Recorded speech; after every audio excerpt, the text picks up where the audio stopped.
Number 1. Sandy Hook Elementary, Adam Lanza.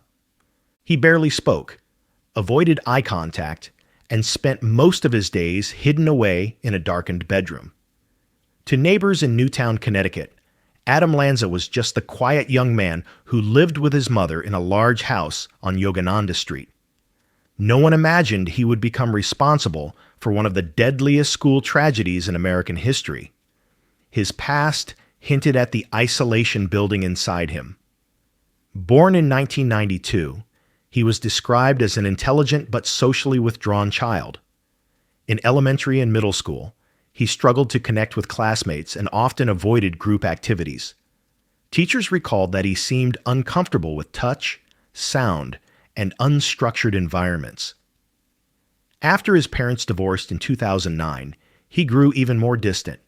His father remarried and moved away, while his mother, Nancy Lanza, became his primary companion. She homeschooled him, managed his anxiety, and tried to help him navigate everyday life, even as he cut off nearly all outside interaction.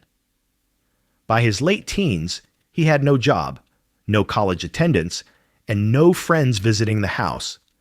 His world had shrunk to online forums, violent media, and his mother's gun collection. Nancy was known locally as friendly and sociable, but those close to the family said she struggled to manage Adam's growing detachment.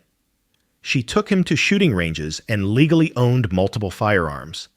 Investigators later found that he had become obsessed with mass shootings, especially school attacks. He spent hours collecting news articles and researching case timelines. In the months leading up to December 2012, his behavior worsened.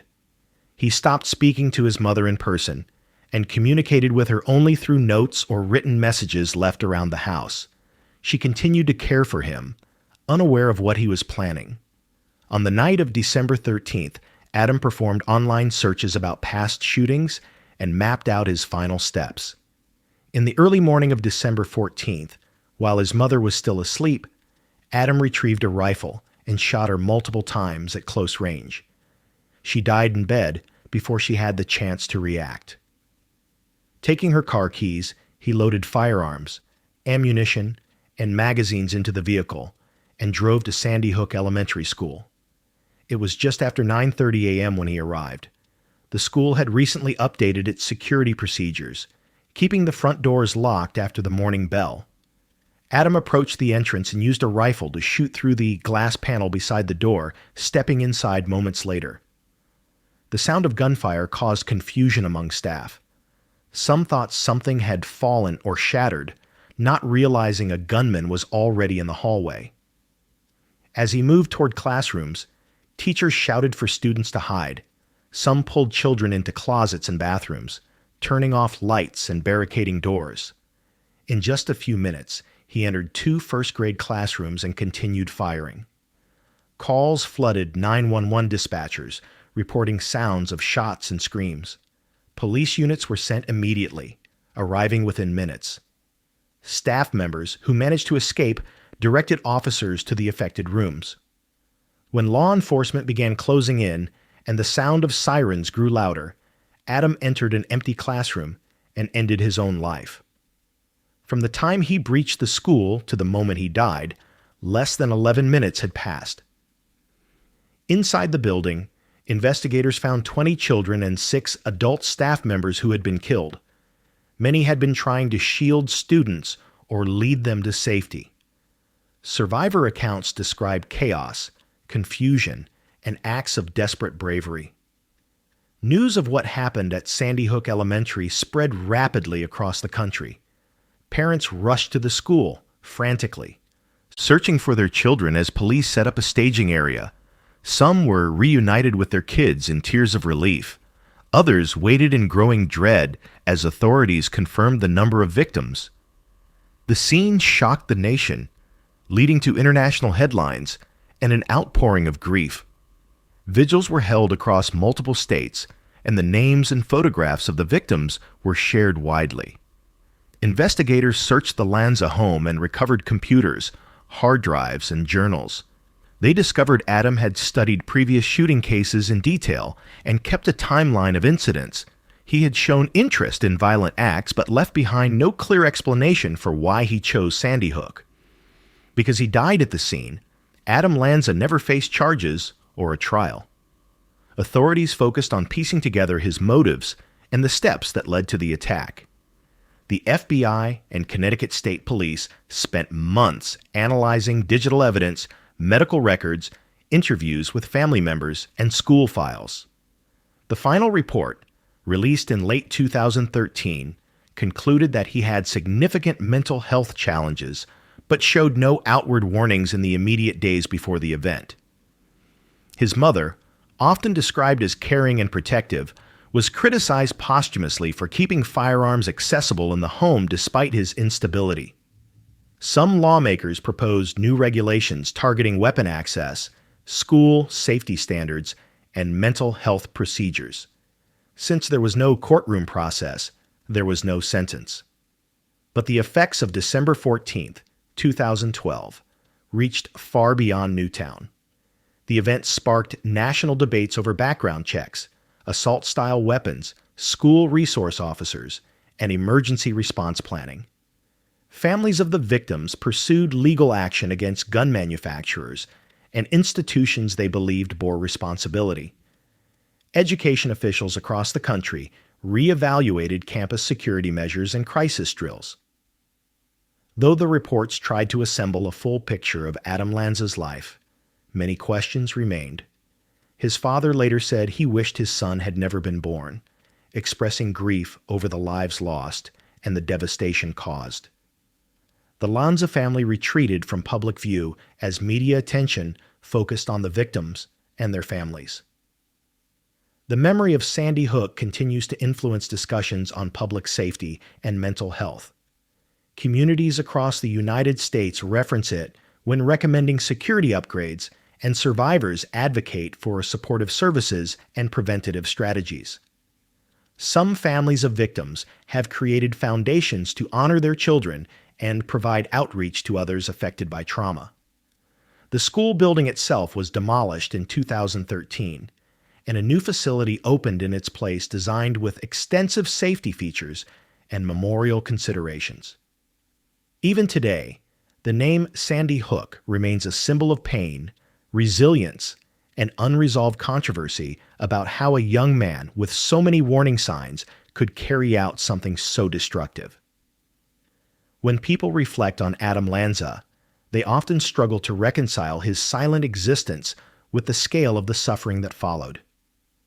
He left no manifesto, no recorded demand, no explanation. Instead, investigators found a pattern of isolation, obsession, and gradual withdrawal from reality. The tragedy raised uncomfortable issues about how society identifies risk, supports vulnerable individuals, and manages access to lethal means. The devastation in Newtown forced uncomfortable truths into public conversation, sparking policy shifts and deep mourning. And yet, with all the analysis, there is no simple answer for why it happened in that quiet Connecticut town, or why the signs remained unaddressed until it was too late. Number 2. Robb Elementary School. Salvador Ramos. He spent most of his time alone, drifting between online chats and silent hours in his bedroom, unnoticed by nearly everyone around him. Salvador Ramos was a teenager living in Uvalde, Texas, whose quiet exterior hid growing anger and detachment. Born in 2004, he had a turbulent home life marked by strained family relationships and frequent arguments. Classmates later recalled how he was bullied over his clothes, speech, and social awkwardness. By high school, he rarely attended classes and eventually stopped going altogether. He withdrew further from friends, relatives, and former peers, showing little interest in finishing school or working. Those who knew him described a young man who seemed numb to embarrassment and increasingly consumed by isolation. In the months leading up to the attack, he became more fixated on firearms. Shortly after turning 18 in May 2022, He legally purchased 2 rifles and ammunition from a local gun store. He posted photos of the weapons on social media platforms, but didn't provide any direct threats or warnings that could have triggered the intervention. Around this time, he also engaged in disturbing conversations with online acquaintances, hinting at violence without specific details. Family members noticed mood swings, but believed he was simply frustrated or depressed. Meanwhile, some of his online messaging revealed resentment and fascination with previous mass shootings.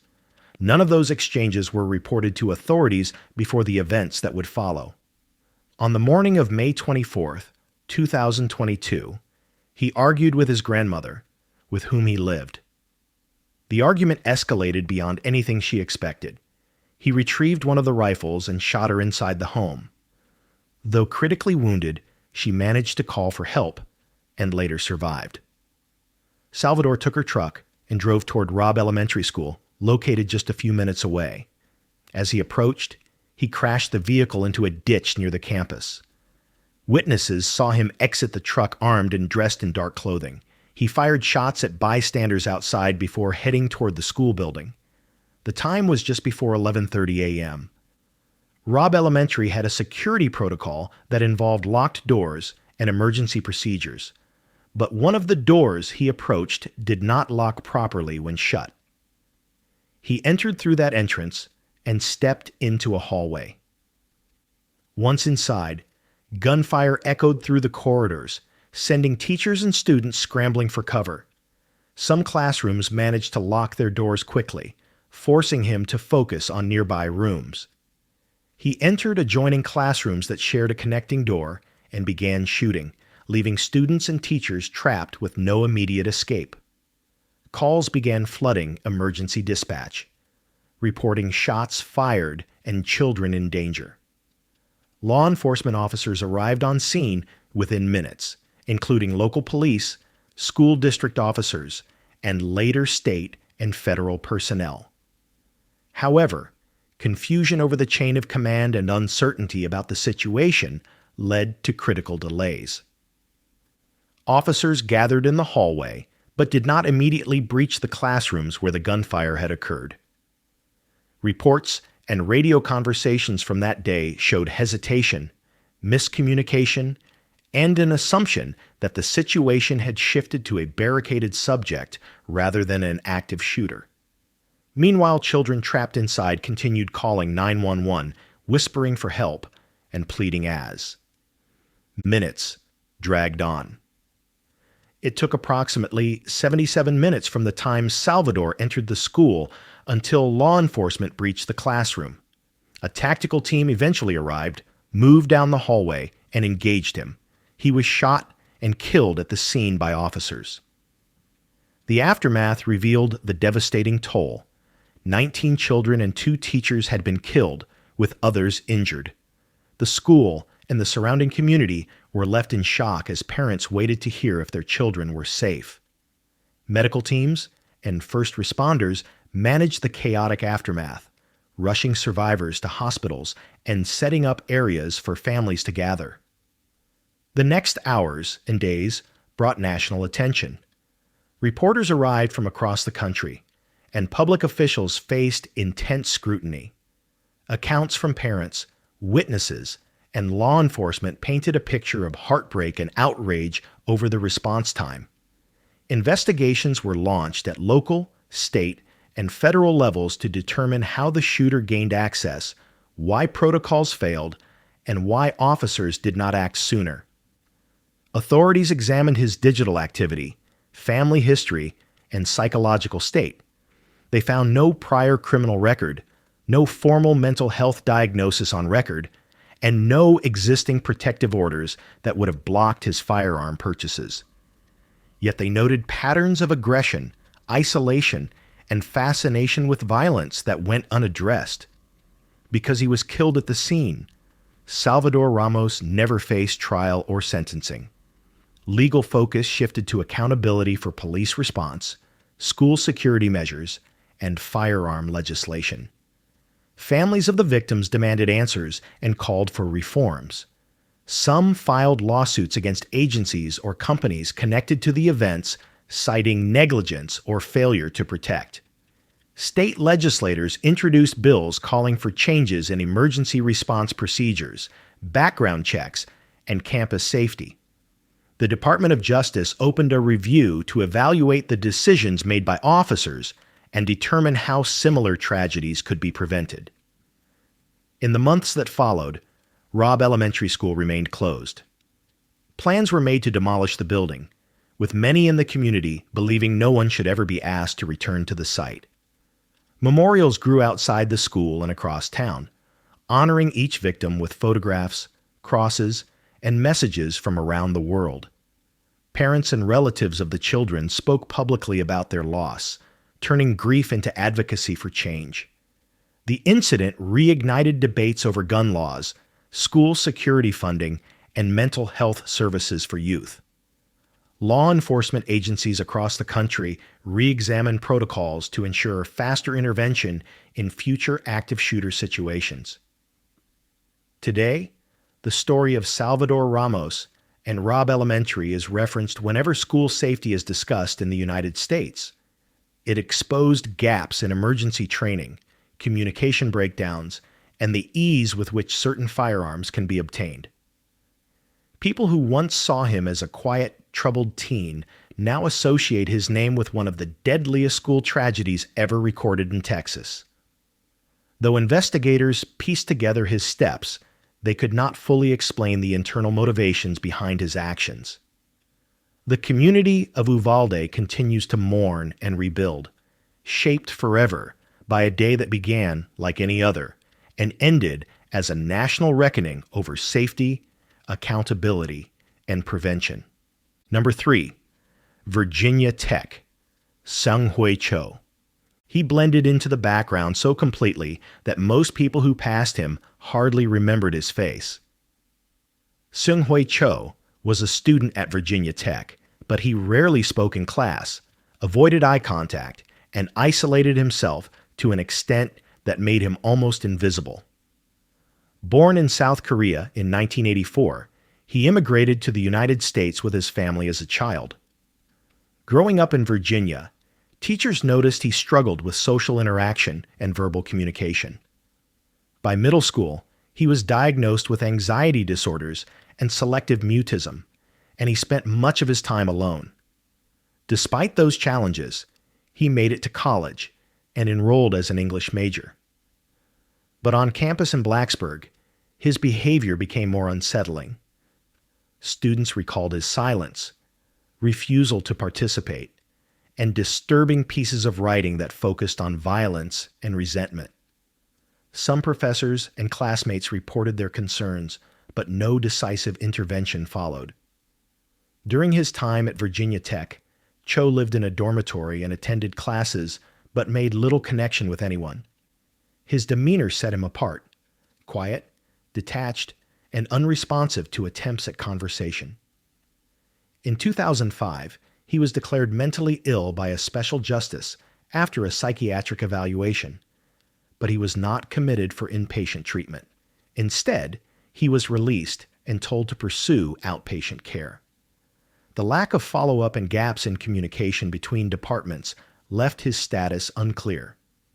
Over the next 2 years, his anger and obsession with past gunmen intensified. He wrote violent-themed plays and recorded videos expressing contempt for society and the people he believed had wronged him. Privately, he purchased firearms and ammunition, passing background checks despite his documented mental health ruling because his outpatient status didn't legally disqualify him. On the morning of April 16, 2007, Seung-Hui Cho carried out a plan he had been shaping quietly. Shortly after 7 a.m., he entered West Ambler Johnston Hall, a co-ed dormitory, and shot 2 students, a female resident and a male student who encountered him. He then left the building and returned to his own dorm room. Instead of fleeing, he prepared for the next stage. He mailed a package to a news network that included a manifesto, photographs, and video recordings he had made in the days before. About 2 hours later, he traveled across campus to Norris Hall an academic building where morning classes were underway. Norris Hall had multiple classrooms and engineering labs. Cho chained several of the building's main doors shut from the inside to prevent escape and delay law enforcement entry. He then moved from room to room, opening fire on students and professors. As shots rang out, frantic calls reached 911 operators. Some classes barricaded doors with desks and lab tables, while others attempted to jump out of windows to escape the gunfire. In several rooms, faculty members tried to shield students or block the doorway, buying precious seconds for others to flee. The hallways filled with sounds of gunfire, screams, and desperate attempts to survive. When police arrived, they faced locked and chained exterior entrances, slowing their initial response. They forced their way in with weapons drawn, moving quickly toward the sounds of gunshots. Inside one of the classrooms, they found Cho had taken his own life as officers approached. In total, he killed 32 people and wounded 17 others, marking it as one of the deadliest. Campus attacks in U.S. history. The two shootings, first in the dorm and then in Norris Hall, unfolded over approximately 2.5 hours, though the second phase lasted only about 11 minutes once it began. Many of the victims were students attending morning lectures. Professors were killed trying to block doors or protect those inside. The news spread rapidly across the country. That afternoon, Virginia Tech went into lockdown, and emergency alerts were sent to students and parents. Families gathered near campus, waiting for official confirmation about loved ones. Media crews arrived in Blacksburg, turning the area into a focal point for global coverage. The campus community was in shock, holding vigils and memorial gatherings in the days immediately following. The incident raised immediate questions. How did a student with known mental health issues legally obtain firearms? And why were warning signs not addressed more aggressively? The investigation revealed a chain of missed opportunities. Court records showing Cho's mental health ruling had not been added to the national background check system. Faculty concerns about his writing and behavior were noted but not escalated effectively. After the attack, authorities examined his mailed manifesto and footage. In rambling statements, he expressed hatred toward the wealthy, popular, and privileged, framing his actions as revenge. The materials showed a rehearsed bitterness developed over time, though no specific individuals were named as personal targets. Since he died at the scene, there was no trial and no sentencing. Public attention turned toward campus safety, mental health reporting, and firearm access. Schools and universities nationwide reviewed their lockdown procedures and emergency alert systems. Some states strengthened background check laws to ensure mental health adjudications were reported to national databases. Virginia Tech itself established new communication protocols, counseling outreach programs, and physical security upgrades in campus buildings. Families of the victims honored lost loved ones through foundations, scholarships, and memorial events aimed at promoting prevention and support for at-risk students.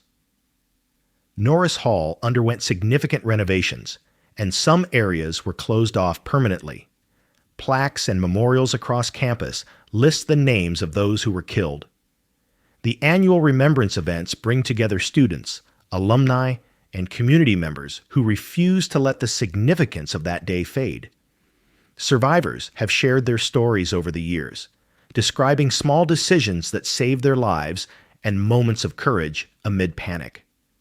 The memory of what happened there continues to influence training for first responders, counseling services, and law enforcement coordination.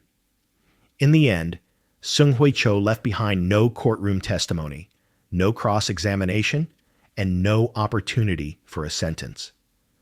The tragedy forced a national conversation about mental health gaps, campus safety, and the responsibility of institutions to act on early signs of danger. Even now, his case is referenced in discussions about privacy laws, background checks, and threat assessment programs. His name remains tied to the lives he cut short and the questions his actions left behind. The effect of that morning at Virginia Tech endures, not just in policy and procedure, but in the stories told by those who lived through it and the memories held by those who lost someone they loved. Number 4, Columbine High School. Eric Harris and Dylan Klebold.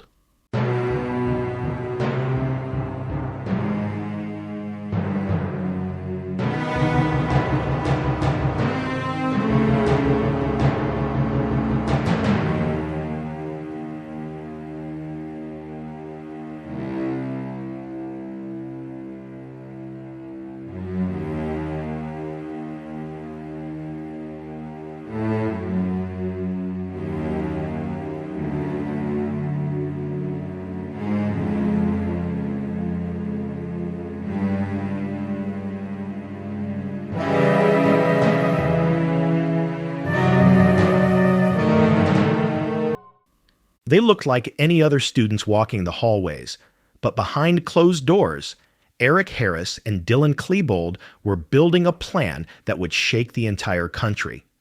Both were seniors at Columbine High School in Littleton, Colorado. On the surface, they were known as quiet outcasts, not particularly popular, but not entirely unnoticed. Eric had a history of trouble with anger and control, while Dylan struggled with depression and a growing sense of detachment. In 1998, the two were arrested for breaking into a van and were ordered to attend a juvenile diversion program. They completed it and appeared to move on, but privately, their resentment festered. Throughout their final year of high school, their behavior showed subtle signs of escalating hostility. They recorded videos together, venting about classmates and society. They wrote journals filled with anger, revenge fantasies, and admiration for previous attackers. They also documented the early stages of what would become a calculated plan for mass violence. They began acquiring firearms through private sellers and friends, avoiding background checks that would have flagged their age. They also gathered materials to create homemade explosives. Their goal wasn't limited to shooting. They intended to surpass any previous incident in scale and impact. On the morning of April 20th, 1999, they arrived at Columbine wearing long coats to conceal their weapons. They carried shotguns, a carbine rifle, and a Tech 9-style pistol. They placed duffel bags containing propane bombs in the school cafeteria, timed to detonate during the busiest lunch period. When the bombs failed to go off, they moved to their backup plan. At approximately 11:19 a.m., they began shooting outside near the west entrance, targeting students who were eating and talking outdoors. Panicked calls flooded emergency lines, and the school went into lockdown as teachers shouted for students to take cover. Eric and Dylan entered the building and headed toward the library, where many students had fled to hide. For several minutes, they moved through the room, firing at anyone they encountered. Some students were injured while trying to hide under tables. Others managed to escape through windows. Their movements were chaotic but deliberate, and they showed no intention of surrendering. In the library alone, they killed multiple students and injured many more within a short time span. They also attempted to locate police officers through gunfire exchanges from windows. The level of fear and confusion inside the school made it difficult for law enforcement to understand what was happening in real time. Meanwhile, explosive devices they had scattered around the school and in their cars failed to detonate properly, preventing even greater destruction. Police and SWAT teams surrounded the campus and worked to evacuate students and staff. Some teachers and students were trapped for hours, hiding in classrooms and closets, unsure if the attackers were still nearby. Inside the library, after nearly 50 minutes of violence, Eric and Dylan turned their weapons on themselves. By the time they died, 12 students and 1 teacher had been killed, and over 20 others were wounded. The shock extended beyond the building, as parents and media gathered outside waiting for updates, many unaware whether their children were alive. In the days that followed, investigators searched their homes and computers. They found videotapes the pair had recorded beforehand, explaining their intentions and showcasing their resentment. Their journals detailed months of planning, including the failed bomb strategy. Friends and acquaintances were questioned, and some admitted they had seen changes in their behavior but didn't foresee the scale of what they had planned. Questions arose about how they obtained their weapons and why warning signs went unreported or overlooked. The combination of depression, anger, and desire for notoriety created a deadly outcome that few believed possible at the time. Because both shooters died at the scene, there was no trial. The legal focus shifted to the families of victims, school officials, local police, and firearm sellers. Lawsuits were filed, committees were formed, and national conversations about bullying, school safety, and mental health intensified. The attack exposed gaps in emergency response protocols and communication systems between schools and law enforcement.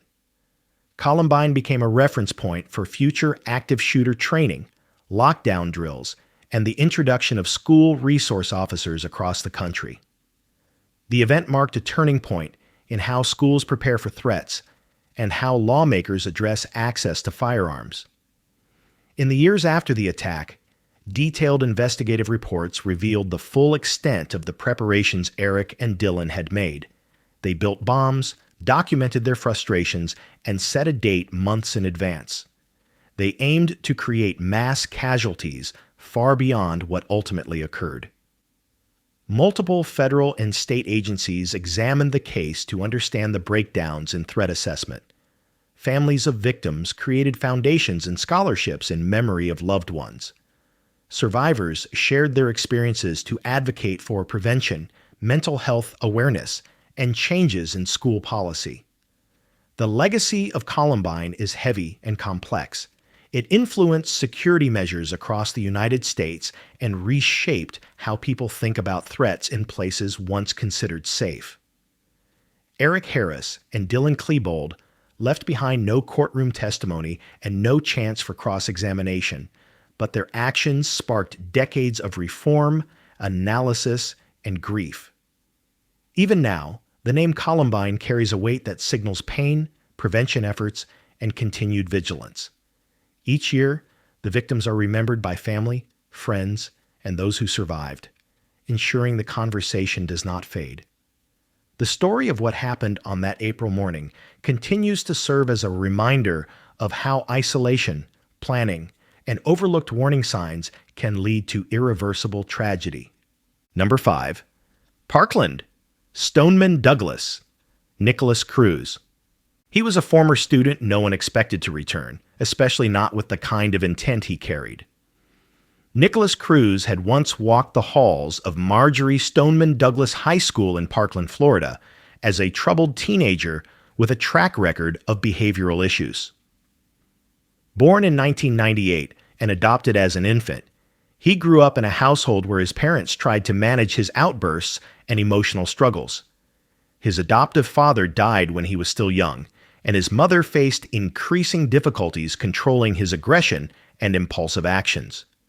Teachers and administrators had documented years of concerning behavior, fights, threats, fixation on weapons, and repeated disciplinary problems. Eventually, he was removed from the school and placed in an alternative program due to multiple violations. Despite all the documented issues, there were no long-term restrictions that blocked him from legally obtaining firearms once he reached adulthood. After his mother died suddenly in November 2017, he moved in with family friends and later with a schoolmate's family under certain conditions. Around this time, he purchased an AR-15 style rifle and ammunition, fueling concerns among those who knew his past. Some people reported alarming social media posts he made about wanting to carry out a shooting, but the warnings were scattered and didn't lead to preventive action. Law enforcement and school officials had contact with him on multiple occasions before the attack, yet none of those interventions halted what he was planning. On February 14, 2018, Cruz took an Uber to his former high school. He carried a duffel bag and a rifle case, but drew little attention as he entered the building near dismissal time. Once inside, he assembled the firearm and activated the school's fire alarm system to force students and staff out of classrooms. As the hallways filled, he began firing at close range, moving through the first and second floors of Building 12. Students scrambled for cover, hiding in classrooms, closets, or behind desks. Some teachers tried to shield them, while others locked doors and turned off lights. Several students recorded the chaos on their phones as gunshots echoed across the campus. Law enforcement received multiple 911 calls within minutes. Officers from local agencies and the county sheriff's office arrived quickly, but confusion over the exact location delayed their approach. Cruz continued moving through the building, targeting classrooms and hallways, until he discarded his weapon and blended in with fleeing students. He exited the school grounds on foot and headed into a nearby residential area. He entered a Subway restaurant to buy a drink, and then visited a McDonald's, walking among people who had no idea who he was. It took about an hour for officers to locate and arrest him without resistance. 17 people were killed that day, 14 students and 3 staff members, and 17 more were wounded. The scale of the violence stunned the nation, particularly because the attack occurred in broad daylight at a large suburban school with recent security updates. In the hours after his arrest, Nikolas Cruz confessed to carrying out the shooting. Investigators found online messages, videos, and journal entries showing his interest in previous mass shootings and his desire to cause large-scale harm. He spoke of wanting to inspire fear and draw attention to himself. The legal process was lengthy and highly publicized. Prosecutors announced they would seek the death penalty, citing the number of victims and the premeditated nature of the attack.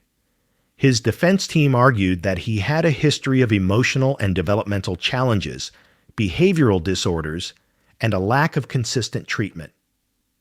In 2021, Cruz changed his plea to guilty on all counts, 17 charges of killing and 17 charges of attempted killing. The case then moved into a penalty phase to determine whether he would face death or life in prison without parole.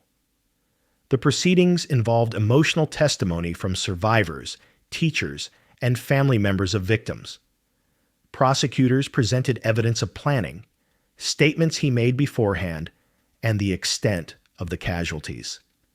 The defense focused on his upbringing, mental health issues, and his mother's death, claiming he was a broken individual long before the attack. After weeks of testimony, the jury did not reach a unanimous decision for the death penalty. As a result, the judge sentenced him to life in prison without the possibility of parole in late 2022. Many families expressed anger and disappointment at the outcome, believing the severity of the crime warranted capital punishment. Nikolas Cruz is now held in a maximum security facility, spending his life behind bars. The impact of his actions, however, extended far beyond his sentence. Students who survived the shooting became vocal advocates for change, leading national protests and campaigns to reform firearm laws and emergency protocols in schools. The event led to investigations into law enforcement responses, school security policies, and mental health services. Florida legislators passed new measures, including a red flag law, allowing the temporary removal of firearms from individuals deemed a threat. The name Parkland became synonymous with activism, grief, and calls for accountability. The families of the victims continued to push for reforms, meeting with lawmakers and sharing their stories publicly. Marjorie Stoneman, Douglas High School increased security and counseling resources, and the building where the shooting took place was slated for demolition. The emotional scars left by that day remain with those who were inside the school and the broader community that witnessed the aftermath. Nikolas Cruz's path from troubled student to convicted mass killer exposed deep failures in prevention, reporting, and support systems. His actions sparked a national reckoning over safety in schools, the responsibilities of institutions, and the warning signs that too often go overlooked. Today, people remember not just the violence he committed, but the voices of the survivors and families who turned their pain into a force for change. Number 6. Aurora Theater. James Holmes. He walked into the midnight premiere like any other moviegoer, but what he carried with him would turn a night of entertainment into one of the darkest tragedies in modern U.S. history. James Holmes grew up in California, described by many who knew him as quiet, intelligent, and socially awkward. Born in 1987, he excelled academically and showed early interest in neuroscience. After graduating from the University of California, Riverside, with honors, he was accepted into a competitive neuroscience PhD program at the University of Colorado Anschutz Medical Campus in Aurora. But as his academic challenges increased, so did his internal unraveling. Classmates and faculty began noticing changes. He grew withdrawn, stopped participating in group projects, and struggled to keep up with coursework. By the spring of 2012, his grades had slipped and he failed an important oral exam, leading him to drop out of the program. Behind the scenes, Holmes was battling significant mental health problems. In March 2012, he began seeing a campus psychiatrist and spoke briefly about violent thoughts and fantasies. The psychiatrist shared concerns with the university's threat assessment team, but because he was withdrawing from school and hadn't made direct threats, no further action was taken. Around the same time, he legally purchased multiple firearms from local gun stores, a shotgun, a semi-automatic rifle, and a handgun, along with thousands of rounds of ammunition online. He also ordered tactical gear, including a helmet, vest, and gas mask. Neighbors saw boxes being delivered to his apartment, but had no idea of his intentions. While preparing for the attack, he booby-trapped his apartment with homemade explosives and tripwires designed to detonate if someone opened the door. On July 19, 2012, he mailed a notebook to his former psychiatrist containing violent writings, but it wasn't opened until after everything unfolded. The next night, July 20th, he drove to the Century 16 movie theater in Aurora, where hundreds of people had gathered for the midnight premiere of The Dark Knight Rises. He bought a ticket, entered the auditorium, and sat in the front row for a few minutes before leaving through an emergency exit he propped open.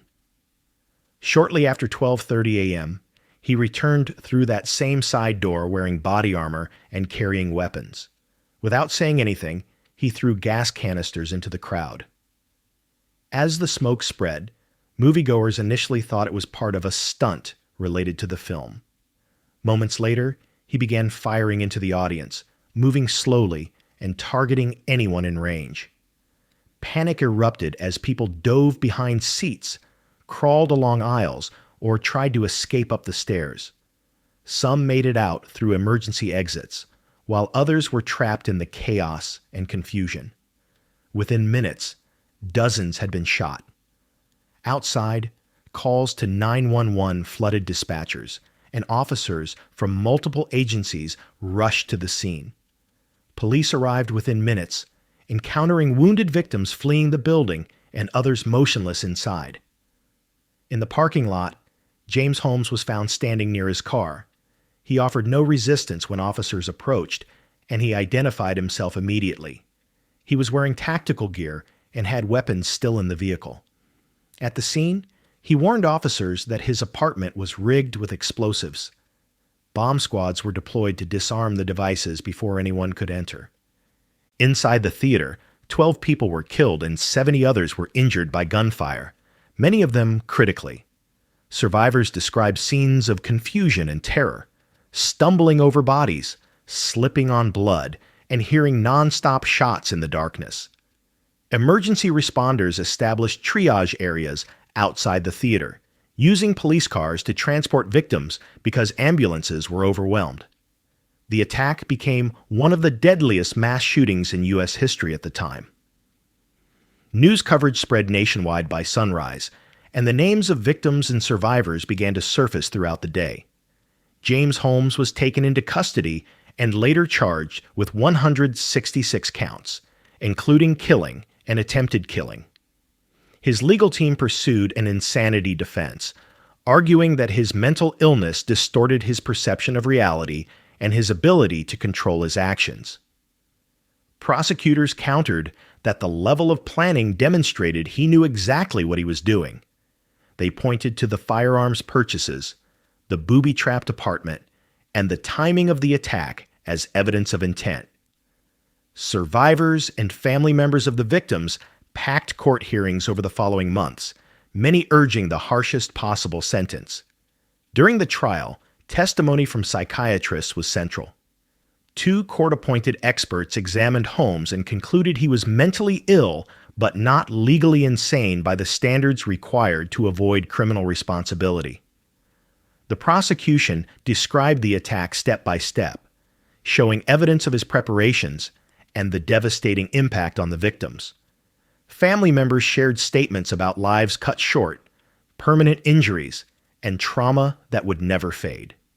The defense emphasized his long decline, his failed academic journey, and the warning signs that had been missed. After a months-long trial, in 2015, the jury found Holmes guilty on all counts. In the penalty phase, prosecutors sought the death penalty, but the decision required unanimity. Ultimately, at least one juror refused to approve execution, and the court sentenced him to life in prison without the possibility of parole. He was transferred to a high-security prison and remains there under close supervision. Some victims' families expressed frustration at the lack of a death sentence, while others said life behind bars was a just outcome. The aftermath of the Aurora theater attack led to extensive policy discussions about background checks, mental health reporting, emergency response systems, and theater security. The movie theater eventually reopened after renovations, but the auditorium where the shooting occurred was permanently closed and redesigned. Memorials were created to honor those who died, and scholarships and charities were established in their names. Survivors faced years of recovery, surgeries, and emotional wounds that continued long after the headlines faded. James Holmes never offered a clear explanation for his actions, and his motive remains a subject of analysis and speculation. Investigators pointed to a combination of isolation, untreated mental illness, academic failure, and fascination with notoriety. What is certain is that his attack changed how people think about safety in public spaces and how institutions handle individuals in crisis. The events of that night in Aurora left a legacy of grief, legal reform efforts, and unanswered questions about what could have stopped him before he stepped into that theater. Number 7. Cleveland Elementary School. Patrick Purdy. He arrived at the schoolyard in the middle of a clear January morning, blending in just long enough before everything changed. Patrick Purdy was a drifter with a long history of instability, minor arrests, and resentment towards society. Born in 1964, he grew up in a troubled home in California, marked by frequent moves, an abusive father, and a childhood spent bouncing between relatives and foster care. As he got older, he struggled with substance abuse and unemployment. Those who encountered him as an adult described him as angry, directionless, and obsessed with the idea that the world had robbed him of opportunity. His arrests included possession charges, vandalism, and weapons violations. Each time, he slipped through the system without long-term supervision or intervention. By the late 1980s, Purdy had developed a fixation on blaming immigrants and minorities for his personal failures. He spent time living in board and care homes and worked various low-wage jobs when he could stay employed. In the months leading up to the attack, he purchased firearms legally, including a semi-automatic rifle. Despite his criminal history and documented mental decline, background check systems at the time were limited and failed to stop the sale. He also modified the weapon to make it even more dangerous. People who saw him said he often muttered to himself and seemed increasingly detached from reality. On January 17, 1989, Patrick Purdy drove to Cleveland Elementary School in Stockton, California. The school served a large population of Cambodian and Vietnamese refugee children who had fled war and resettled in the area with their families. Purdy parked his car behind the building and set it on fire using a gasoline-filled container, possibly to create confusion or block escape routes. He then walked onto the school playground, carrying a semi-automatic rifle and extra ammunition. Without warning, he opened fire on a crowd of young students who were outside for their morning break. Witnesses later said he appeared deliberate and emotionless, aiming directly into the group while children screamed and tried to run. Teachers and staff rushed to pull students inside classrooms. Some shielded children with their bodies, while others locked doors and called for help. Within minutes, calls to police and emergency responders described dozens of wounded children and chaos on the school grounds. Purdy continued firing until his weapon jammed and he realized officers were closing in. He then ended his own life at the scene with a handgun he carried. The entire attack lasted only a few minutes, but left devastation that would be felt across the nation. 5 children were killed, all of them between 6 and 9 years old, and around 30 others were injured, mostly by gunfire. The victims were primarily students from Southeast Asian refugee families. Survivors recalled the confusion and terror of watching friends collapse beside them. Police and paramedics flooded the area, rushing wounded children to nearby hospitals. Parents arrived at the school desperately searching for their sons and daughters, some finding them alive, others forced to face unthinkable news. The investigation into Patrick Purdy's life revealed a history of neglect, prejudice, and mental instability. He had expressed hatred toward immigrants and blamed them for taking jobs and resources. In his car and rented room, authorities found racist writings and items indicating his violent ideologies. His movements in the weeks before the attack suggested he had chosen the school intentionally because of the large population of immigrant children. He had no specific personal connection to the victims or staff, making the violence even more senseless in the eyes of the community. Because he died at the scene, there was no trial or sentencing. Legal and political attention turned instead to how he obtained the weapon and what laws needed to change. Lawmakers in California responded quickly, passing new restrictions on semi-automatic rifles and magazine capacities. The incident helped shape the national dialogue on gun control in the late 1980s and early 1990s. Advocacy groups and families of victims pushed for stricter background checks and mental health evaluations for firearm purchases. The federal government later used the attack as a case study when drafting broader legislation. Cleveland Elementary School struggled to move forward in the aftermath. Counseling services were provided to students and staff, many of whom suffered from long-term trauma. The playground where the attack occurred was renovated, and memorials were created to honor the children who were killed. Community members came together to support the families, many of whom had already endured war and displacement only to face tragedy in what was supposed to be a place of safety. In the years that followed, the Stockton shooting was referenced frequently whenever school safety was discussed in America. It demonstrated how quickly a single individual with a powerful weapon could shatter a community. Experts and lawmakers began advocating for threat assessment programs, firearm restrictions, and better intervention for individuals with violent ideation.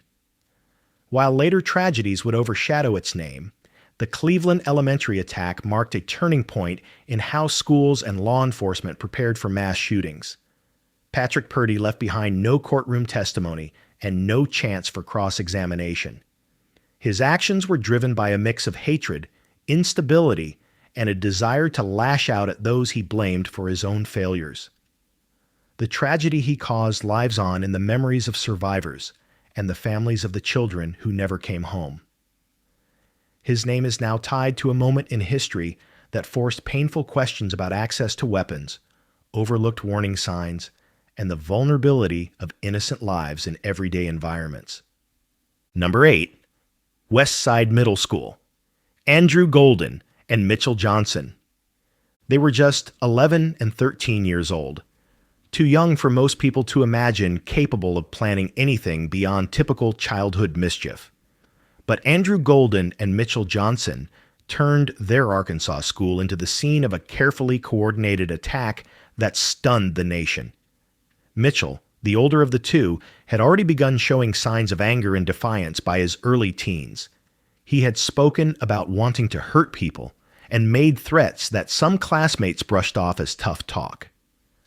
Andrew, despite being only 11, was described as quiet, but unnervingly comfortable around firearms. He came from a family that owned several guns, and he learned to shoot at a young age. Together, they formed a bond fueled by resentment and curiosity about violence. In the months before the attack, they talked about carrying out something that would make people remember them. They began stealing weapons from Andrew's grandfather, including rifles, handguns, and ammunition. They also took camping gear and supplies, showing they were thinking beyond the act itself. Friends recalled them bragging that something big was coming, but no one believed two boys that young would act on such words. There were warning signs at school, arguments, threats, and troubling comments, but their ages made it difficult for anyone to take the threats seriously. On March 24th, 1998, the boys followed through. That morning, they loaded the stolen weapons and supplies into Mitchell's mother's van and drove to Westside Middle School in Jonesboro, Arkansas. Once there, Andrew went inside the school and pulled the fire alarm. As students and teachers began evacuating, thinking it was a normal drill, the two positioned themselves in a wooded area overlooking the schoolyard. From that vantage point, they opened fire as their classmates and teachers filed outside in lines. The attack lasted only minutes, but it felt far longer to those trying to escape the gunfire. Panic erupted as children ran in every direction, searching for cover with no idea where the shots were coming from. Teachers tried to shield students or lead them back into the building.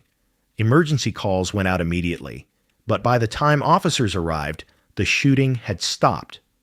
The boys had dropped their weapons and attempted to flee on foot, but police captured them nearby. Investigators were stunned to see the ages of the suspects. The scale of the violence made it difficult to reconcile the shooters with the children standing in handcuffs. 5 people were killed, 4 students and 1 teacher, and 10 others were injured. The victims were caught in the confusion of the evacuation, unaware they were walking into an ambush.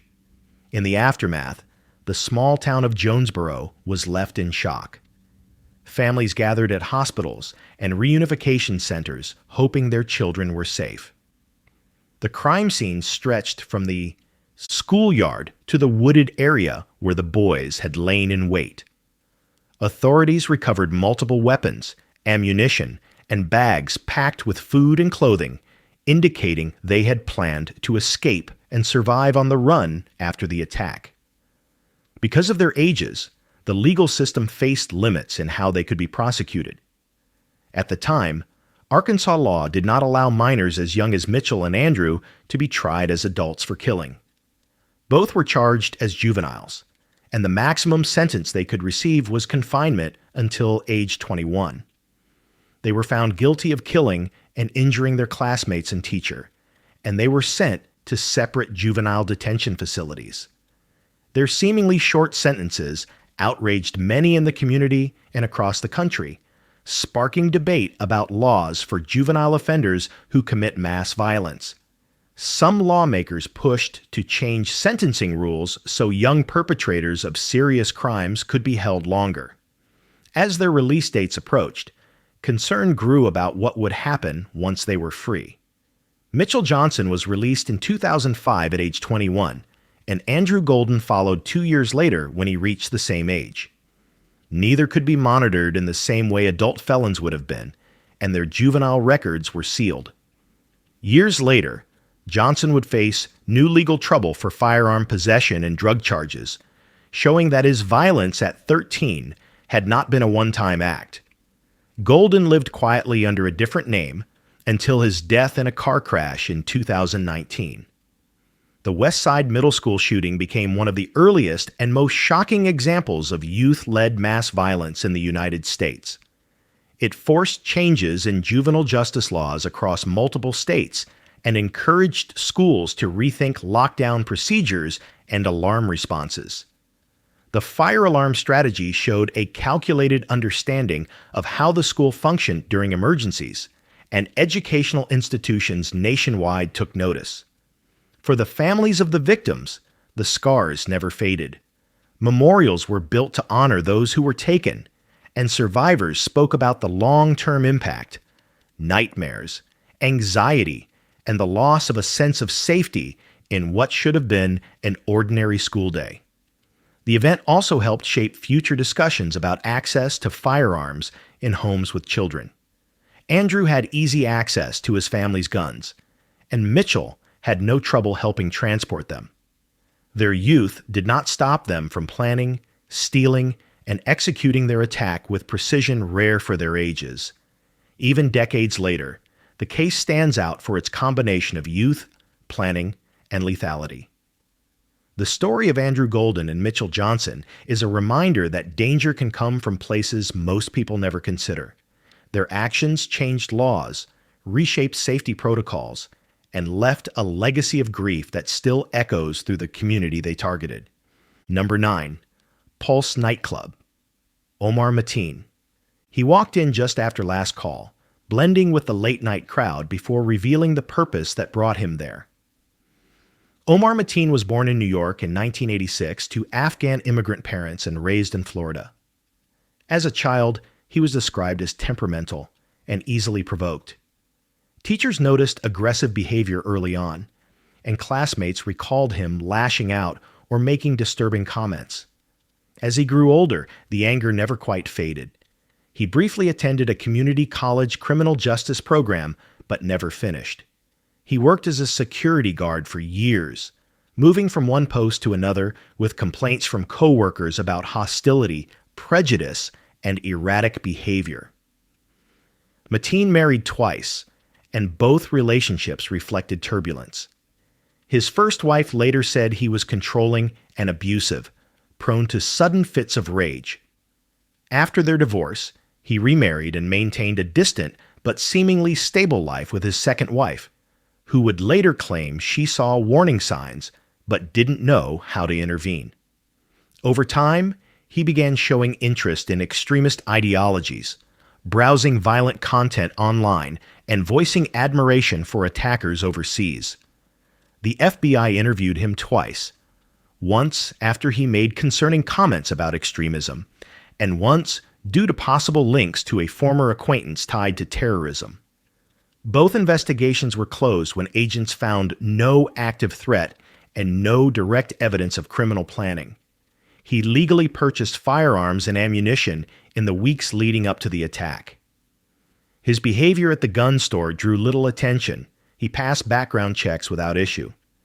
Meanwhile, he visited Pulse Nightclub in Orlando on multiple occasions before the night of the attack, possibly to scout the location. The nightclub was known as a popular gathering spot for the LGBTQ+ community, especially on its Latin-themed nights. Mateen entered just after 2 a.m. on June 12, 2016, carrying a semi-automatic rifle and a handgun. Moments later, he opened fire on the crowd inside. Music still played as people tried to make sense of the noise, only to realize too late what was happening. Panic swept through the building as patrons rushed to escape through emergency exits, bathrooms, and back hallways. Some hid wherever they could, trapped as shots echoed through the club. The atmosphere shifted from celebration to survival within seconds. Mateen moved through the main area, firing at anyone in sight. Survivors described glass shattering, bodies falling, and screams drowned out by gunfire. Police arrived quickly and engaged Mateen from outside, forcing him deeper into the building. He retreated into a bathroom area where dozens of people had taken cover. There, he held survivors hostage while officers secured the perimeter and attempted communication.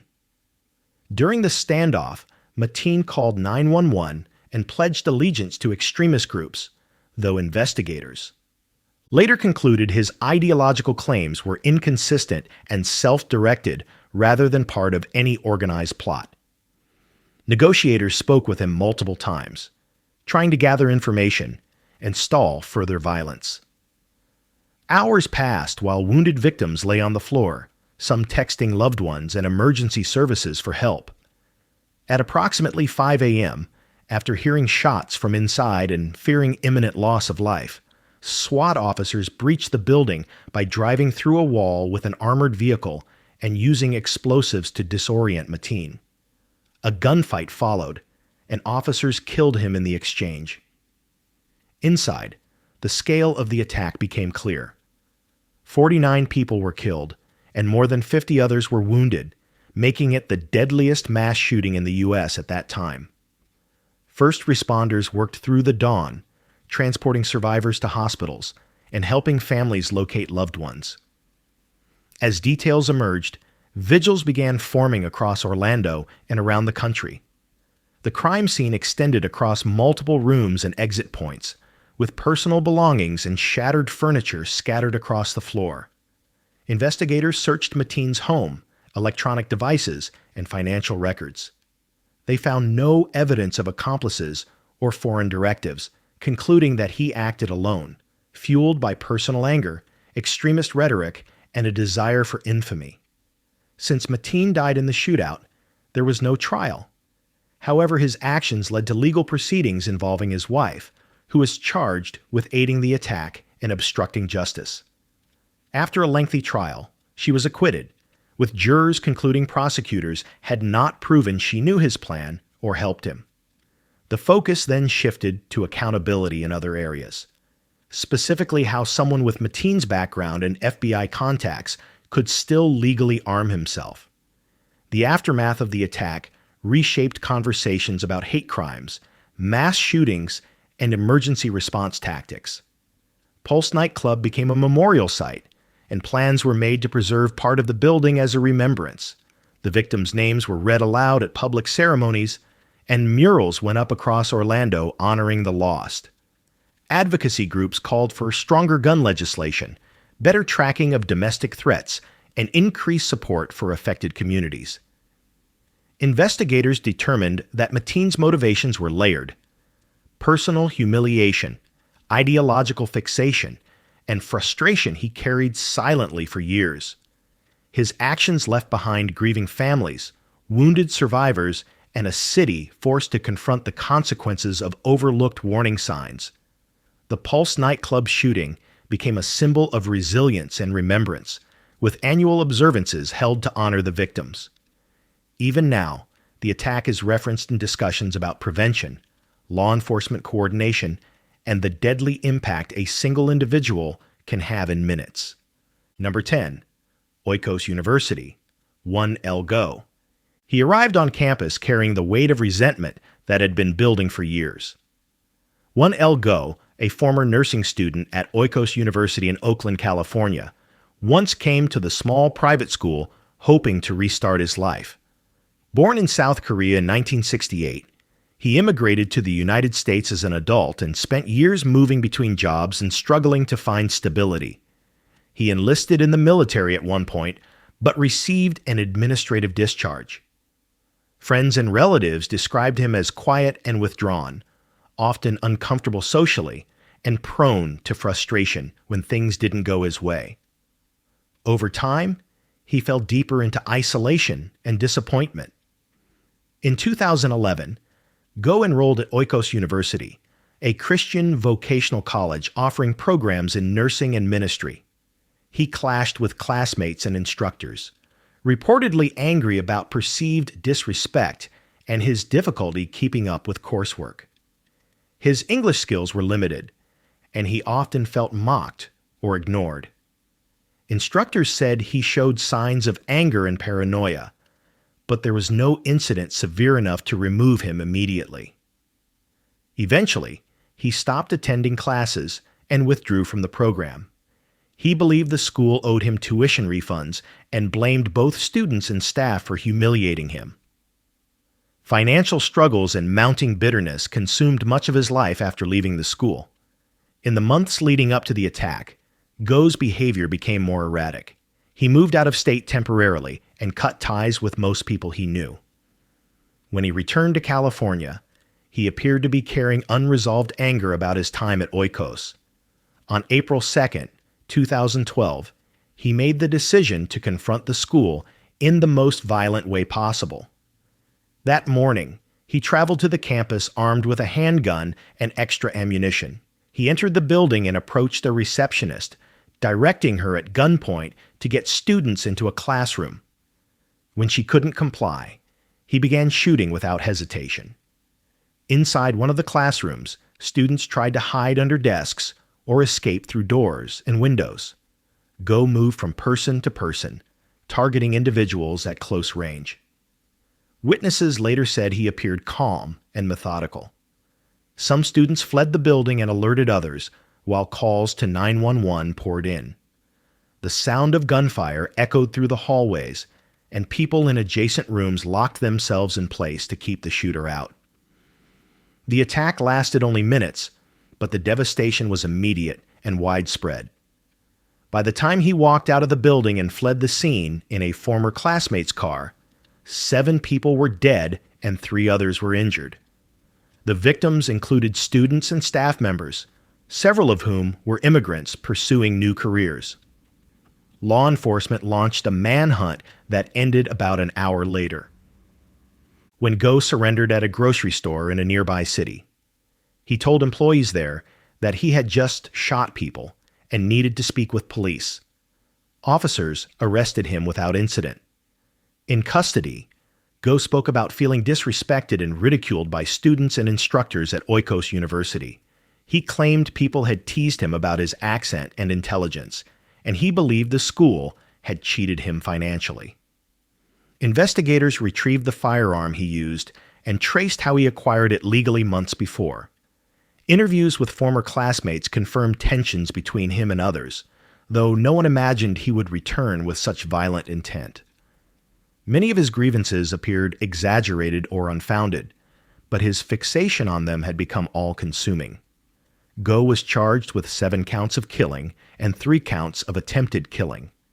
His legal proceedings were shaped by questions about his competency to stand trial. Psychiatrists evaluated him multiple times, citing symptoms of schizophrenia and paranoia. For months, court hearings were delayed as judges reviewed his mental state and capacity to understand the charges.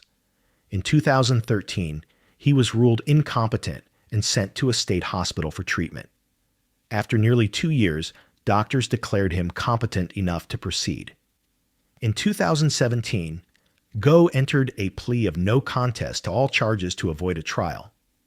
Prosecutors and the court accepted the plea agreement, and he was sentenced to 7 consecutive life terms in prison without the possibility of parole, plus additional years for the attempted killings. Families of the victims spoke in court about the lives cut short. Individuals who had come from other countries seeking education, better opportunities, and refugee from hardship.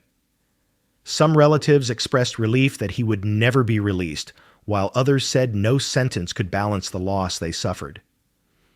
Oikos University never fully returned to its previous operation. Enrollment dropped sharply, and many students transferred or left the area altogether. The building where the shooting took place was eventually closed, and efforts were made to remember the victims through memorial services and plaques. The attack brought national attention to issues of campus safety, mental health, and the vulnerabilities of small schools not equipped to handle security threats. One Elgo now lives out his life in prison, largely removed from the world he once blamed for his failures. His story is a painful example of how unresolved anger, untreated mental illness, and easy access to firearms can lead to sudden and catastrophic violence. The Oikos University shooting remains one of the deadliest attacks on a school in California's history, and a reminder that danger can come from those who once walked the same hallways without drawing notice.